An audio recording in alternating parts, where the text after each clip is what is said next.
आज देश के 11वें राष्ट्रपति और मिसाइल मैन के नाम से मशहूर डॉक्टर एपीजे अब्दुल कलाम की पुण्यतिथि है। बता दें कि 15 अक्टूबर 1931 को तमिलनाडु के रामेश्वरम में जन्मे कलाम एक बेहतरीन वैज्ञानिक और राष्ट्रपति होने के साथ सादगी से जीवन जीने के लिए भी जाने गए हैं। जानकारी के मुताबिक उनका अधिकतर जीवन नीली शर्ट और स्पोर्ट्स शूज पहनते हुए बीता। जब वो 27 जुलाई 2015 को शिलांग में IIM की कार्यक्रम को संबोधित करने पहुंचे थे, वहीं प्रोग्राम में उन्होंने अपने अनुभवों को साझा करने के लिए भाषण देना शुरू किया था। अचानक बेहोश हो गए, जिसके बाद उन्हें यहाँ के एक अस्पताल में भर्ती कराया गया, लेकिन डॉक्टर्स उन्हें नहीं बचा पाए। बता दें कि उनके जीवन के कुछ ऐसे किस्से हैं जो उनकी सादगी, मानवता और ईमानदारी के उदाहरण पेश करते हैं। आइए जानते हैं उनकी पुण्यतिथि पर उनके जीवन के कुछ दिलचस्प किस्से। आपको बता दें, राष्ट्रपति भवन से जुड़ा एक किस्सा उनकी सादगी और ईमानदारी का उदाहरण देता है। देश के 11वें राष्ट्रपति रहे एपीजे अब्दुल कलाम ने 2006 में परिवार को राष्ट्रपति भवन में आमंत्रित किया, जिसके चलते परिवार के 52 लोग दिल्ली आए और 8 दिन तक वहीं रहे। वहीं उनके जाने के बाद कलाम ने परिजनों के रुकने से लेकर उनके खाने तक का खर्च अपनी जेब से दिया। इतना ही नहीं, परिवार के लोग दिल्ली के बाद अजमेर भी गए। इन सब का कुल खर्च 3,52,000 रुपए हुआ, जिसे कलाम में चेक के जरिए प्रेसिडेंट हाउस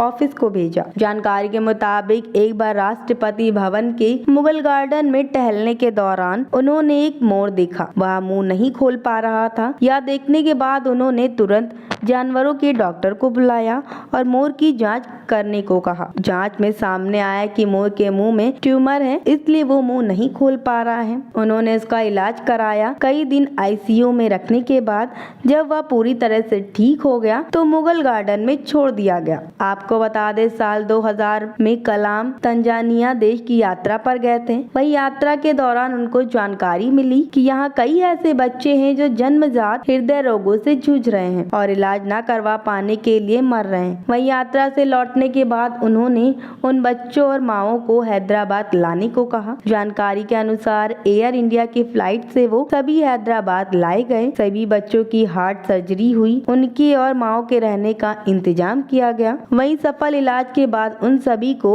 तंजानिया वापस भेजा गया। वहीं जब एक बार राष्ट्रपति भवन में टहलने के दौरान उन्होंने देखा कि सुरक्षा गार्ड की कैबिन में मौजूद गार्ड को ठंडी लग रही है, कपकपी छूट रही है। यह देखने के बाद उन्होंने तुरंत अधिकारियों को फोन लगाया, गार्ड कैबिन में हीटर लगवाया। इतना ही नहीं, गर्मियों में गार्ड को दिक्कत ना हो इसलिए पंखे की व्यवस्था भी कराई गई।